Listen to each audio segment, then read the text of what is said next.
నిన్న elimination round చూసారా sir? Basic గా నిన్నటి ఎపిసోడ్ అసలు చూసే ఖాళీ అయినా ఉందా? లేదండి, లేదు, చూడలేదా? చెప్తున్నాను, మేము అందరం చూడటమే సరిపోయింది. చూడు ఇప్పుడు ఎంతైంది టైము, హరిత ఇంకా రావట్లేదు రేపు తన బర్త్డే చూసారు. ఇప్పుడు ఇంకా మీ మధ్యలోనే ఉన్నాను.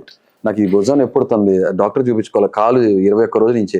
అయినా సరే అరే నా వాయిస్ వినిపించాల్సిన టైం, మీడియా వాళ్ళు కూడా ఇదే రైట్ టైం. ఇప్పుడు తర్వాత అయితే ఆ ఇంటెన్సిటీ ఉండదు అని చెప్పే కదా నీ కూర్చొని చేస్తున్నాను. సో ఇంకా చూస్తానికి ఏముంటది, మా భార్య మొహమే సరిగ్గా చూడలేకపోయా.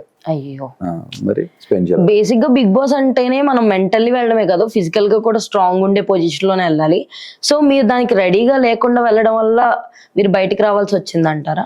అరే నేను వాట్ ఏ జర్నీ అనిపించుకున్నాను కదా, అది ఇంకొన్ని రోజులు మీకు అర్థమయ్యేది. అరే లావుగా ఉన్నా సరే, లౌడ్ గా ఉన్నా కూడా, LOUDగా ఉన్నా కూడా చివరికి వచ్చేప్పుడు వావ్ ఏం తయారయ్యారా, LOVED 19 కిలోలు తగ్గానుగా. అవును, అదే సార్, మీరు లౌడ్. చాలా లాస్. ఇప్పుడు నేను యూ పీపుల్ స్టార్ట్ లవింగ్ మీ కదా, ఈ షేడ్ మీరు చూసారే, మీరు ఇలా లేరు, మీరే కదా ఆ లోపల ఉన్నది ఇక్కడ ఉన్న తేడా ఉందని మీరే అన్నారు కదా. సో కనపడేదేమో రాబోయే రోజుల్లో.